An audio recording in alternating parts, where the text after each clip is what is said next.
नमस्कार दोस्तों, मैं आपका दोस्त और होस्ट कपिल वाटर और आप देख रहे हैं द बम्बार। हम आपके लिए लेकर आते हैं कुछ कहानियाँ, कुछ किस्से और कुछ लोगों से रूबरू करवाते हैं जो वास्तविक रूप से लोगों से जुड़ाव रखते हैं या फिर कहीं ना कहीं किसी न किसी कारणवश कभी ना कभी चर्चाओं में रहते हैं। आज ऐसे ही एक आरटीआई एक्टिविस्ट से आपको हम मिलवाने जा रहे हैं जो हमारे लक्ष्मणगढ़ विधानसभा क्षेत्र के लगभग कम से कम 500 आरटीआई लगा चुके हैं अब तक, और उनका कहना है कि उनके पास पूरे लक्ष्मणगढ़ का ब्यौरा है, पूरे लक्ष्मणगढ़ में घटित हुई घटनाओं का ब्यौरा है। आप हमसे वो जान सकते हैं और उनके दस्तावेज भी इन्होंने हमारे साथ पेश किए हैं। जिस किसी को जानना हो इन बातों की सच्चाई के बारे में, कोई संशय हो, तो वो प्यारेलाल जी कटारिया से मिल सकता है और प्यारेलाल जी से उन चीजों के दस्तावेज देख सकता है। तो आइए चलिए मिलते हैं प्यारेलाल जी कटारिया से। नमस्कार सर। नमस्कार सर, आपका थोड़ा सा परिचय। मैं प्यारेलाल कटारिया, मेरा गांव सुनवाली है और भारतीय जनता पार्टी का मैं खुड़ी मंडल का अध्यक्ष हूँ। और 2011 से मैं लगातार अन्न आंदोलन से पहले जुड़ा था, उसके बाद मैं आरटीआई लगाता हूँ। और सरकार में जो होते हैं भ्रष्टाचार, हर काम की मैं जानकारी लेना मेरा शौक है और मुझे अच्छा लगता है कि सरकार की भ्रष्टाचारियों की पोल खोलना। तो सर, एक मैं छोटी सी एक क्यूरियोसिटी होती है कि एक छोटे से गांव से निकलने वाला व्यक्ति एक आरटीआई एक्टिविस्ट बन जाता है, तो ये रूपांतरण आपके अंदर कैसे हुआ? समाज में जो भ्रष्टाचार जब आंखों के सामने आता है तो कई बार ऐसा लगता है कि देश में हम भी कुछ कर सकते हैं और एक छोटी सी कोशिश करते हैं आरटीआई के द्वारा, ताकि अधिकारियों पर अंकुश लगे और अधिकारी हर काम में पारदर्शी तरीका अपनाए। मैं ये तो दावा नहीं कर सकता कि आरटीआई से मैं 100% भ्रष्टाचार मिटा दूंगा, लेकिन मैं ये दावा जरूर कर सकता हूँ कि अगर आम आदमी आरटीआई लगाने लग जाए तो भ्रष्टाचार पर कुछ हद तक अंकुश जरूर लग सकता है। आपकी विचारधारा भारतीय जनता पार्टी की विचारधारा है, आप लगातार उनसे जुड़े हुए हैं और आपने जैसा बताया उसी हिसाब से मैं आपसे एक प्रश्न मेरे दिमाग में कौन जाता है कि आपकी विचारधारा सामने वाली जो पार्टी है, आपकी विपक्षी पार्टी, आप किसे समझते हैं और आपकी विचारधारा उस पार्टी से कहाँ टकराती है? विचारधारा विकास के मुद्दे पर, भ्रष्टाचार के मुद्दे पर टकराती है। ये गरीब जनता के टैक्स का पैसा है और यहाँ के जो जनप्रतिनिधि है वो जनप्रतिनिधि इस बात से अनभिज्ञ है कि ये पैसा उनका खुद का व्यक्ति विशेष पैसा नहीं है, जनता की टैक्स का पैसा है। उनका मेरी इच्छा है कि सदुपयोग किया जाए और मैं तो ये कहता हूँ कि हर व्यक्ति को आरटीआई लगानी चाहिए। अपने ग्राम में, ग्राम पंचायत में, तहसील स्तर पर हर काम में पारदर्शिता हो। ये अधिकार हमारे को भारत सरकार द्वारा मिला हुआ है, इसका प्रयोग करना चाहिए पारदर्शी तरीके से। ये अधिकार राष्ट्रीय कांग्रेस ने लोगों के लिए दिया, सूचना का अधिकार जिसे कहा गया, और 2007 में इसकी शुरुआत हुई।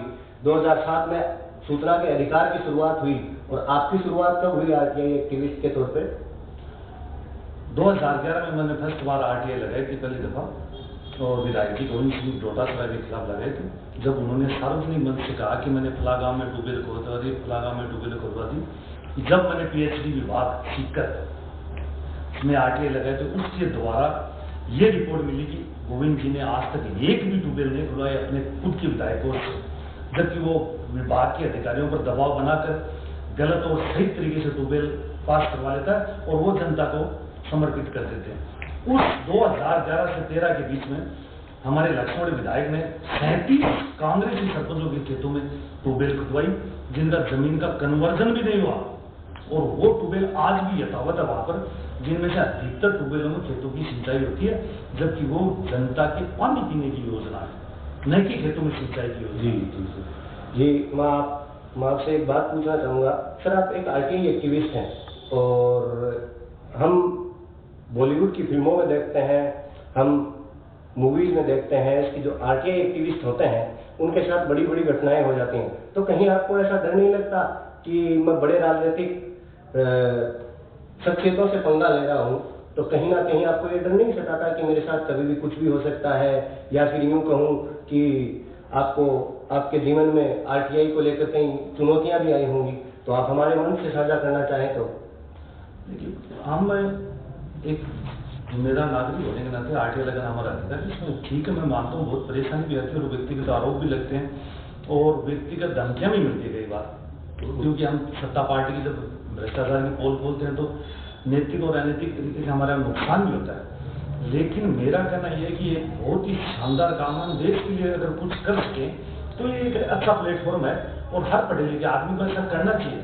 और रही बात डरने की, तो डरने का तो सवाल ही नहीं है। आदमी एक बार जीवन में पैदा होता है, एक ही बार मरता है, वो बार बार तो मरता नहीं। लेकिन ऐसी अगर मौत जो अपने देश के लिए थोड़ा बहुत भी कार्य करते हुए मरे, वो मैं अपने आप को सौभाग्यशाली समझता हूँ। जी, एक बात और है कि जैसे आज आप भारतीय जनता पार्टी में हैं, कांग्रेस के विधायक हैं गोविंद सिंह डोटासरा, तो क्या आप ये आरटीआई सिर्फ गोविंद सिंह डोटासरा के खिलाफ ही लगाते हैं या भारतीय जनता पार्टी, आपकी पार्टी में भी नेता है, उनके ऊपर भी भ्रष्टाचार के आरोप लगते हैं, तो क्या उनके खिलाफ भी कभी आपने ऐसा किया है?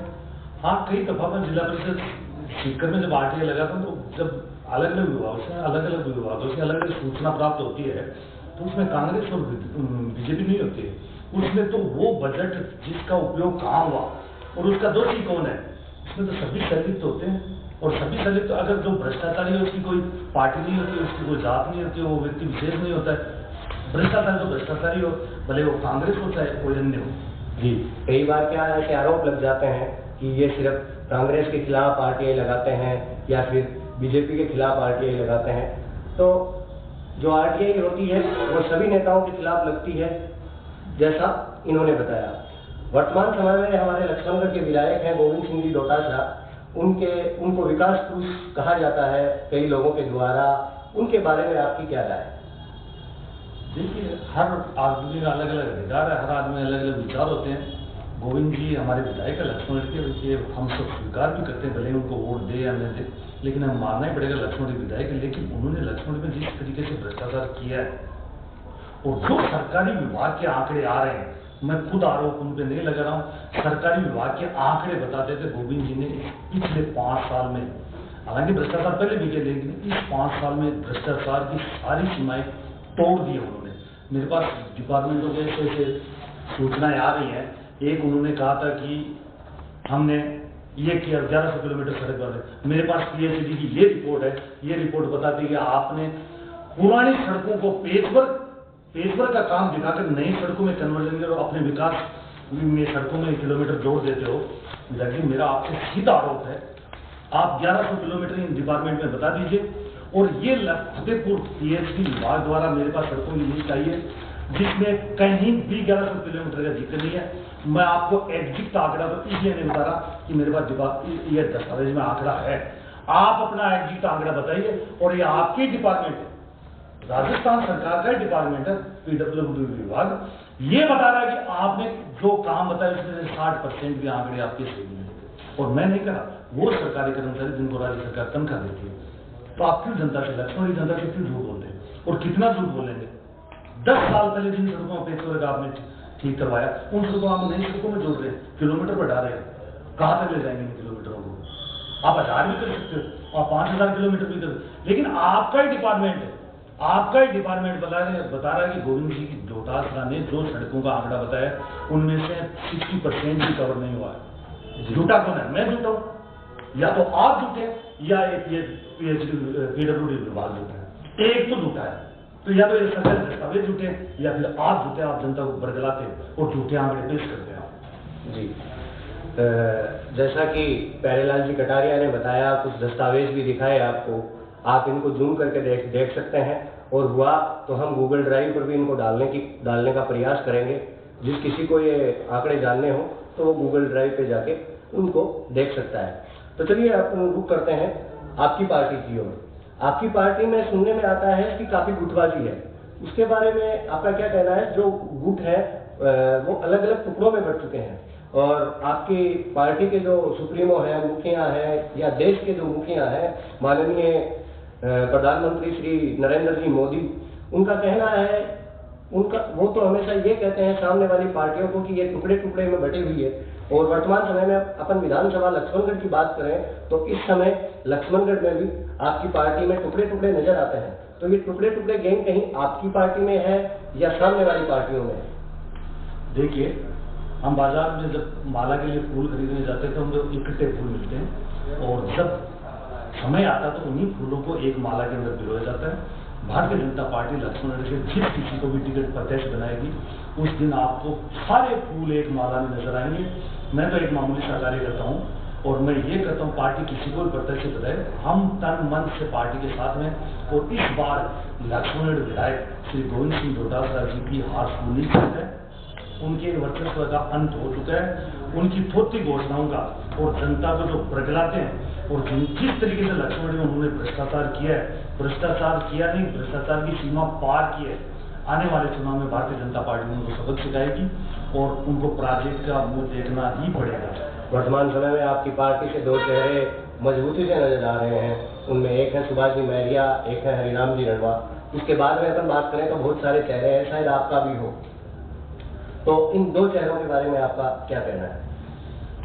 सुभाष जी महरिया पिछले 9 वर्षों से कांग्रेस में थे और अभी ताज़ा समय में 4-5 महीने से बीजेपी ज्वाइन की है। वो बड़े लीडर थे पहले और उनके आने से भारतीय जनता पार्टी काफ़ी मजबूत हुई है और मुझे ऐसा लगता है कि आने वाले दिनों में सुभाष जी महरिया का आशीर्वाद भारतीय जनता पार्टी के कार्यकर्ताओं को समय समय पर मिलता रहेगा। अभी मैं बात करता हूँ सीधा हरिराम जी रणवा पहले भी भाजपा में काफ़ी पिछले 20 सालों से संगठन से जुड़े हैं, विभिन्न पदों पर रहे हैं, किसान मोर्चे के पूर्व प्रदेशाध्यक्ष भी है और संगठन को साथ में लेकर चलते हैं और संगठन को एक माला में समय पर जब भी भारतीय जनता पार्टी का कोई भी कार्यक्रम होता है राम जी अपनी देखरेख में कार्यक्रम संपन्न भी कराते हैं। और मुझे ऐसा लगता है कि वो अपने आप को एक सामान्य सा ही कार्यकर्ता मानते नहीं कि कोई बड़ा है। और आने वाले दिनों में अगर भारतीय जनता पार्टी हरिराम जी को लक्ष्मण में अगर उम्मीदवार बनाती है तो ये कार्यकर्ताओं के लिए बहुत सौभाग्य की बात है और भारी मतों से हरिराम जी चुनाव जीतेंगे। और हरिराम जी नहीं जीतेंगे, आम भाजपा कार्यकर्ता लक्ष्मण का चुनाव जीतेगा और सुभाष जी का मार्गदर्शन हमें समय समय पर मिलता रहेगा। जी, अब एक दो सवाल और करूँगा आपसे, तो उनमें ये होगा कि सर आपकी भी तो राजनीतिक इच्छाएं होंगी, हर व्यक्ति के मन में कुछ इच्छाएं होती हैं, क्या आपकी कोई राजनीतिक इच्छा है या आप जैसे लोगों की जरूरत है? क्योंकि जो लोग 2011 से जो व्यक्ति 2011 से आरटीआई एक्टिविस्ट हो, उसको सब चीज़ों का पता होता है कि काम कैसे करवाए जाते हैं, कैसे नहीं करवाए जाते हैं, तो क्या हम आपको कभी राजनीतिक रूप से देखेंगे? हर आदमी के अलग अलग विचार और अलग अलग सपने होते हैं। मैं अपना खुद का कहता हूँ, मुझे भविष्य में संगठन के लिए काम करना है। मैं संगठन का मामूली सा एक मंडल अध्यक्ष हूँ और जमीन से जुड़ा हुआ कार्य करता हूँ और बड़े चुनाव लड़ने की मेरी कोई ना तो इच्छा है ना मेरी हैसियत है। मैं संगठन में काम करूंगा और आने वाले पदों में पार्टी संगठन के व्यक्ति को कहां से कहां पहुंचाएगी पार्टी का दायित्व मेरा। इस विषय में सोचने की भी मुझे जरूरत नहीं है। पार्टी को सोचना है कि किस व्यक्ति को कहां पर क्या जिम्मेदारी दी जाती है। लेकिन भविष्य में अगर भारतीय जनता पार्टी मुझे कोई जिम्मेदारी देती है तो मैं बेखूबी से निभाऊंगा और देश के लिए और भारतीय जनता पार्टी के लिए मैं हमेशा समर्पित रहूंगा। एक मामूली सा व्यक्ति। वर्तमान विधायक श्री माननीय श्री गोविंद सिंह जी डोटासरा ने एक मंच से आपका नाम साझा किया, जिसमें यह कहा गया कि एक लड़ाके हैं प्यारेलाल जी कटारिया, उनको भारतीय जनता पार्टी के लोग बढ़ा चढ़ाकर सिर्फ काम में लेने का काम कर रहे हैं, उनको चढ़ा देते हैं चने के झाड़ पे और वो चढ़ के और मेरे खिलाफ अनर्गल बातें करते हैं। तो उस विषय में आप क्या कहना चाहोगे? मैं विधायक जी से निवेदन करता हूँ कि वो कह रहे हैं कि कोई कांग्रेस भारतीय जनता पार्टी का कोई बड़ा व्यक्ति उनको चढ़ा रहा है। मैं विधायक जी आपसे मेरा निवेदन है, 2011 से मैं आरटीआई लगा रहा हूँ, मुझे कोई नहीं चढ़ा रहा है और मेरा आपसे व्यक्तिगत खुली चुनौती है। भारतीय जनता पार्टी के प्रत्याशी को तो दूर रहने दीजिए, मैं एक मामूली सा संगठन का कार्य करता हूँ। आप मेरे से डायरेक्ट टू फेस बातचीत कीजिए ना, मैं अपने दस्तावेज लेके आऊँगा, आप मौके लिए अपने दस्तावेज लीजिए। या आपके डिपार्टमेंटों के दस्तावेज जो आपको भ्रष्ट करार देते हैं और हर डिपार्टमेंट के दस्तावेज मेरे पास में। मैं तो कहता नहीं कि आप झूठे हैं, बेईमान हैं, भ्रष्टाचारी, लेकिन ये दस्तावेज जो विभिन्न सरकारी दफ्तरों से मिले हैं ये साबित करते हैं कि गोविंद सिंह डोटासरा ने लक्ष्मणगढ़ में पूरे राजस्थान में सबसे ज्यादा भ्रष्टाचार किया है। और एक अगर सबसे ज्यादा भ्रष्टाचार और इस 5 साल में आपने वो भ्रष्टाचार की सीमाएं लांघ दी। तो लोगों का कहना है कि उन्होंने विकास भी बहुत किए हैं, जैसे जिला अस्पताल, पार्क लाना, बहुत सारे ऐसे कार्य हैं जिनको देख करके लगता है नेहरू स्टेडियम का पुनर्निर्माण करवाना, उसमें खेल के लिए ट्रैक बनवाने, ऐसे बहुत से काम किए हैं। तो उनके बारे में क्या आपको नहीं लगता है कि उन्होंने विकास तो किया है कहीं ना कहीं? देखिए पिछले 15 साल से हमारे वो विधायक है अगर उन्होंने जनता के लिए काम किया तो उनका नैतिक दायित्व है, जनता ने उन्हें मत भारी वोटों से जेल में और जनता का काम करना वो सेवक के रूप में उनका दायित्व है। लेकिन उनने जो भ्रष्टाचार किया है उसकी जिम्मेदारी भी वो साथ साथ में ले। सड़कें ऐसी गांव में ऐसी सड़कें बनाई है कि बकरी के चलने से वो सड़कें उखड़ रही है। मैं तो किसानों से और बकरी पालकों से निवेदन करता हूं कि गोविंद जी की बनाई हुई सड़कें में अपनी बकरियों को खुला न छोड़े, क्योंकि सड़कें उखड़ रही है। या राजस्थान में कहीं और भी ऐसी सड़कें बनी है जो बकरियों के पैरों के निशान से सड़कें उखड़ जाती है। दूसरी बात, अगर ये जो सड़कें बनी है वो उसमें 60% पैसा केंद्र सरकार है। जल जीवन मिशन योजना के अंदर 60% केंद्र सरकार का पैसा है। तो उन्होंने अपनी तरफ से, राज्य सरकार की तरफ से क्या किया? जब पैसा तो केंद्र सरकार दे रहा है और वाई वो खुद लूट रहे हैं, कितने जो लूटेंगे? जल जीवन मिशन योजना है, प्रधानमंत्री सड़क योजना है, प्रधानमंत्री आवास योजना है, ये सब योजना केंद्र सरकार की। ये तो सड़क लेने की दौड़ नहीं, मैंने किया। आपने ये बताइए राज्य सरकार की तरफ से क्या किया? आपने किसानों की बात की, तो किसानों के पक्ष में आपने कभी कोई RTI लगाई है? हाँ लगाइए। लंबी बीमारी के अंतर्गत जो मुआवजा जिन किसानों को दिया गया, मैंने पशुपालन विभाग सीकर से RTI के द्वारा सूचना मांगी है, जिसमें प्रत्येक गांव में जो जिनके नाम आ रहे हैं, अगर उनको इंडिकेट किया जाए तो वो 95% कांग्रेसी आदमी के नाम। क्या मैं पूछना चाहता हूँ, लंबी बीमारी भी क्या कांग्रेस और बीजेपी समझ जाती है? उसमें जो गाय मरी थी क्या सभी कांग्रेस भी मरी है? भारतीय जनता पार्टी की थी या किसी आम आदमी गाय ने मरी है? तो मुआवजा कांग्रेसी को क्यों दिया गया? सिर्फ और सिर्फ कांग्रेसियों को मुआवजा दिया गया। प्रधानमंत्री आवास योजना के अंतर्गत जिन मकानों की, जिन घरों में कच्चे मकान की जगह पक्के मकान बनाने की शुरू करते हैं, उनमें 90% कांग्रेसियों को मिली है। गरीब तो भारतीय जनता पार्टी का हम कार्यकर्ता भी हो सकता है, वो सामान्य आदमी भी हो सकता है। बजट जो आता है, बजट में तो हर व्यक्ति का उतना ही अधिकार है, भले वो किसी पार्टी से जुड़े या न जुड़े। लेकिन हमारे विधायक ने इस लक्ष्मणगढ़ में पूरा भेदभाव किया है। इनका जोर चले तो हर योजना कांग्रेसियों के लिए है। धन्यवाद दोस्तों, आप यहाँ तक आए, आपने हमें यहाँ तक देखा। ये अपन ने बात की आज प्यारेलाल जी कटारिया से, जो लक्ष्मणगढ़ विधानसभा क्षेत्र से RTI एक्टिविस्ट हैं। उनके पास दस्तावेज हैं, इन्होंने जो बातें कही हैं उनकी जिम्मेदारियां ये खुद लेते हैं। जो भी बातें हैं चैनल का उसमें कोई हस्तक्षेप नहीं होगा, क्योंकि इनके पास दस्तावेज हैं और दस्तावेज बोलते हैं। धन्यवाद दोस्तों, ऐसे ही वीडियोज के लिए, ऐसे ही ऊर्जावान व्यक्तियों से मिलने के लिए आप हमारे चैनल द बम्बार्ड पर आ सकते हैं। हम आपके लिए लाते हैं रोज एक ऐसा ही व्यक्ति विशेष, शख्सियत, जिसने अपने क्षेत्र के लोगों के लिए, अपने समाज के लिए एक उदाहरण पेश किया हो। आप भी ऐसा कर सकते हैं, आपको भी RTI लगाने का अधिकार है। कांग्रेस की योजना थी, 2007 में चालू हुई और प्यारेलाल जी कटारिया ने इसका बखूबी लाभ उठाया और अपनी पार्टी के पक्ष में कुछ विचार, कुछ मुद्दे खड़े कर दिए। धन्यवाद, मिलते हैं इन साक्षात्कार की कड़ी में अगले किसी महान शख्सियत के साथ। आज के लिए बस इतना ही, धन्यवाद।